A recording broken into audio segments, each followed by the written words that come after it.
Luna Runcandel. Hands down, one of the coolest characters in the Runcandel family. She has long white hair, piercing purple eyes, and a vibe so powerful it could shake mountains. Absolute beauty and absolute strength. She's the eldest kid and the first flag bearer of the clan, and she's my favorite character, anyway. Luna's the strongest in the family, no contest. But she couldn't care less about the whole fight for the patriarch seat drama. She hates the politics, the backstabbing, all that noise. Jin says her personality fits her nickname perfectly, the White Whale. You know, a harbinger of death and a symbol of glory. Now here's the thing. Luna was born crazy talented. By the time she was 15, she hit 5-star swordsmanship like it was no big deal. Chiron, their father, saw her as the perfect heir and even gifted her Shuri, a cursed beast. And yeah, she's no slouch in combat. Luna once shrugged off a blast from a singing stone like it was a breeze, not a single scratch. She's also mastered Runcandel's top-tier techniques like Heart Sword, Mind's Eye, and Meteor Avalanche. Oh, and let's not forget that she's immune to any kind of poison. Her weapon? A massive greatsword called Krantil, which she designed herself. It's as tall as she is and probably twice as deadly. She loves her youngest brother, our protagonist Jin. When she met him on his 9th birthday, she made a promise to always have his back, no matter what happens. Joshua Runcandel, the second flag bearer of the family and the guy currently sitting pretty as the heir to the patriarch seat. Why? Well, mostly because Luna couldn't care less about that, and his mom, Rosa, is pulling strings for him. But the thing is, Chiron, his father, doesn't even think of him as the candidate. Joshua's got this sharp, slick vibe, black hair and red eyes. He's always wearing that calm smile, even when he's getting humiliated. But anyone who really knows him can tell there's some irritation simmering under his smile. He's smart and level-headed, but deep down, the guy's desperate for his dad's approval. Now, Joshua is a schemer. He's a master manipulator who plays people like chess pieces and tosses them aside once they're useless. That's pretty off-brand for the Runcandel clan, which values strength above all. He also thinks he should have been the one to score Soderit's contract and Murakon as his guardian dragon. Why? Because the seer demon told him he's the child of prophecy, and he's been riding that high ever since.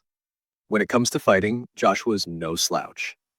The dude hit 9-star knight status by the time he was 34, quite impressive, and thanks to the seer demon, he can even make perfect clones of himself, complete with all his memories and skills. Oh, and he's master of the 7th decisive move, Volcano, a technique that creates a blinding explosion that can straight up nuke entire islands. His weapon, Kaner, is the 2nd best blade in the family, a gift from Rosa to stamp his claim as the heir. Add that to the squad of Runcandel Black Knights backing him. Also courtesy of Rosa, Joshua's got plenty of firepower to fuel his ambitions. Runtia Runcandel, the 3rd flag bearer of the family and, for now, the interim heir to the throne. She's got this elegant vibe, silver hair perfectly framing her face, a slender build, and striking vermilion eyes with a default bored expression. It's like she's over everything, and honestly, she probably is. Runtia's not one of those hostile siblings, though. Nah, she occasionally shows affection. She's the type of sibling you'd never expect to get a gift from, but actually sends it. A defining trait of Runtia is her laziness, but don't let that fool you. Sure, she prefers a quiet, uneventful life, but when it comes to swordsmanship, Runtia's an absolute beast. She's a 10-star knight, yep. Even Luna admits Runtia's a nightmare to face in a duel. Her body's been through insane training, then so durable that she can take hits that would flatten anyone else. Her fighting style? It's all about instinct. Smooth, efficient, and designed to get the job done with as little effort and injuries as possible. Her weapon, Charles, is a sleek rapier that looks fragile but packs a punch. It's like Runtia herself, subtle but deadly. The thing is, Runtia's always seen her siblings, aside from Luna, of course, as, well, kind of unworthy. So when Luna bailed on the whole patriarch competition, Runtia got bored and stopped caring. But then, Jin showed up and shook things up. Their first duel woke something up in her. She got competitive again, and for the first time in years, she was fired up. Dhipus Runcandel, the 4th flag bearer of the family. This guy's the textbook definition of confidence and loyalty. He's all about the rules, standing tall, literally and figuratively, with his long white hair and sharp red eyes. giving off that elegant but deadly vibe. Here's the thing about Dhipus. He's not like some of his more chaotic siblings. He's got this straight-laced, honorable energy, and he actually cares about people, especially his younger sister, Mary. Dhipus admires her honesty and simplicity, and he's always got her back. If someone tries to mess with her, yeah, they're getting a taste of his great sword, Vulgar, real quick. Now, when it comes to Jin, Dhipus is surprisingly chill, at least compared to others in the family. He's not about petty hostility or cheap shots. Instead, he's like, prove yourself and I'll respect you. Screw up and, well, that's on you. He's tough, but fair. The thing is, Dhipus's honorable nature often clashes with his more scheming siblings, especially Joshua. Yeah, Dhipus can't stand his manipulative ways and doesn't hesitate to call him out for being un-Runcandel-like. Oh, and let's not forget that Dhipus isn't just a fighter. He's got brains, too. Dude's a 9-star swordsman, a talented strategist, and he's running an intelligence network that can go toe-to-toe with the likes of Rosa and Jin. Even Chiron, the patriarch, holds him in high regard. Ran Runcandel, the third son and fifth child of Chiron and Rosa. Ran's got that wavy white hair stopping just around his ears. He holds the title of the fifth flag bearer. Growing up, this guy was all in on the patriarch race. Family? Nah, to him, his siblings were just obstacles to crush. He even teamed up with Vigo, his partner in crime, to mess with Luna's servants. Why?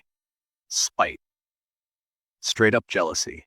Luna was the golden child, and Ran couldn't handle living in her shadow. Then Jin came along, the youngest sibling, and Ran immediately saw him as a threat. When Myu and Anne sent Jin on a near-suicidal mission, Ran didn't lift a finger to stop them. And when Rosa, their mom, actually punished them for it, let's just say Ran was shaken. Vigo Runcandel, on the other hand, is the fourth son and sixth child.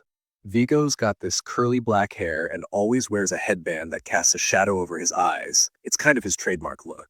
As the sixth flag bearer, Vigo was just as ambitious as Ran, and the two of them teamed up to play dirty in the patriarch race. Like Ran, Vigo saw Jin as an annoying little bug he'd rather squash. Here's the thing. Both Ran and Vigo had all this ambition, but Chiron, their father, didn't see much in them. He flat out called them useless. That hit hard, but it gets worse.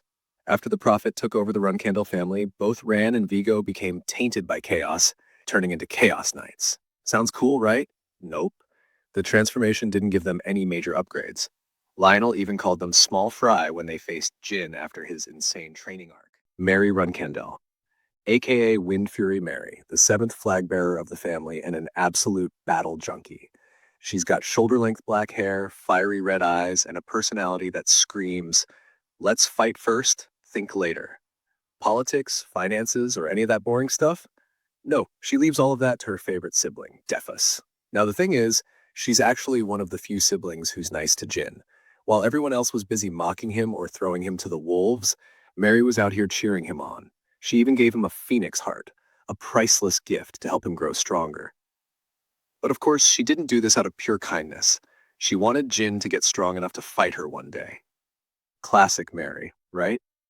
When it comes to battle, Mary's a legend. She didn't get the nickname Mad Woman of the Southern for nothing. Her mastery of techniques is insane, like Heart Sword, Lightspeed Thrust, and just to flex even harder, she put her own spin on the seventh decisive move, Volcano, turning it into a strength-enhancing technique. Her weapon of choice? Viper, a chainsword she wields like it's an extension of herself. Mary might not have Luna's perfection, but she's one of the strongest swordsmen in the family. Even Chiron, the patriarch, thought she'd make a better candidate for leadership. Myu Runcandel, the eighth flag bearer. She's got short white hair, calm vibes, and is usually rocking the traditional Runcandel robes. Out of all the siblings, Myu's not exactly gunning for the patriarch position. Instead, she's riding the Joshua bandwagon, backing her eldest brother all the way. Growing up in the Runcandel family wasn't exactly sunshine and rainbows for Myu. The indifference from her parents and the constant pressure from her older siblings left her emotionally scarred. That composed exterior? It's more like a mask to cover the cracks. Now on to Anne Runcandel, the ninth flag bearer. She's got tan skin, dark hair, and those shifty auburn eyes that make her look like she's constantly plotting something, which she probably is. Unlike Myu, Anne's got a fiery personality. She's volatile, threatening, and doesn't hold back with her words. Remember when she told the Tona twins she found them cute enough to cut off their heads? Yeah, that's peak Anne energy. Anne's violent tendencies didn't come out of nowhere, though. The Runcandel family's brutal environment shaped her into who she is. Both Myu and Anne, despite their differences, share a common goal: loyalty to Joshua and a burning hatred for Jin. They see their youngest brother as a threat and aren't shy about trying to sabotage him. They played a key role in messing with Jin during his early days in the family, doing everything they could to hold him back. But things take a darker turn after the prophet seizes control of the family.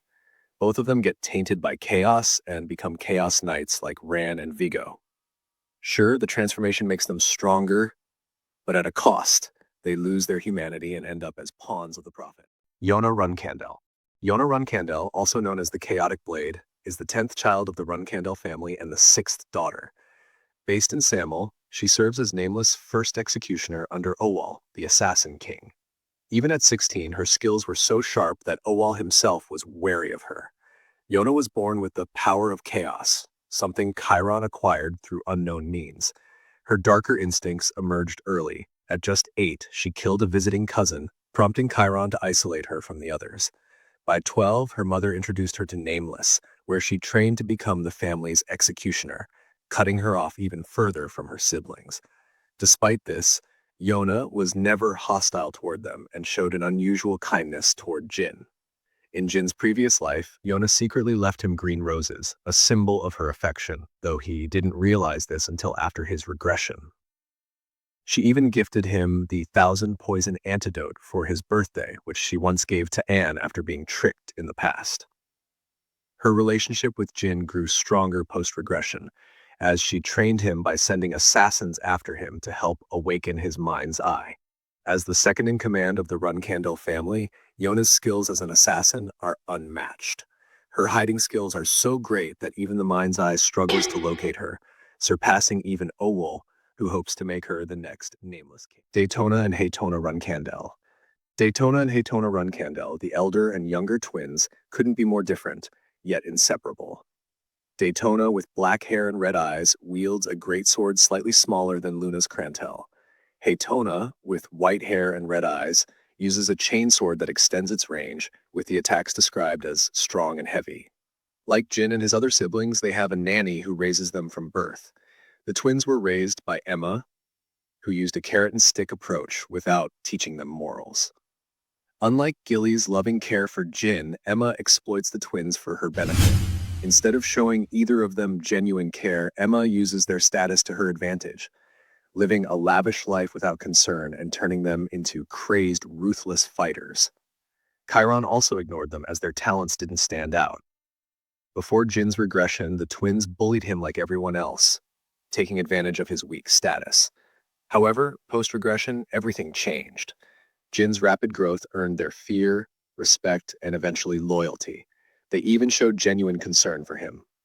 The twins often serve as comedic relief, like a puppy, known for their mischievous, troublemaking antics. While not as powerful as some of their siblings, their skills are enough to hold flag-bearer positions. Jin Runcandel. Our protagonist, the youngest son of the legendary Chiron Runcandel, is a tall, handsome man with dark eyes, black hair, and a striking complexion. Initially slim, his physique grows more muscular as his journey progresses, known for his intelligence, decisiveness, and unyielding determination. Born with the Runcandel's blessed body and exceptional talent in both swordsmanship and magic, Jin's potential was stunted in his previous life due to the bladed illusion, curse, which prevented his growth as a swordsman. Scorned by his family, he was ultimately banished. However, under the guidance of his magic master, Valeria Hister, he discovered his gift for magic, mastering lightning, wind, flame, and even light magic, and later made a life-changing contract with Saldaret, the god of shadows. The contract not only granted him immunity to curses, but freed him from bladed illusion. Tragically, Jin was killed in his first life, likely by Zipful forces, only to regress to his childhood. With a second chance at life, armed with future knowledge, brilliant judgment, and extraordinary intellect, Jin now wields unmatched abilities. His shadow energy and powerful sword techniques like the Stormblade and Heart Sword make him a force to be reckoned with.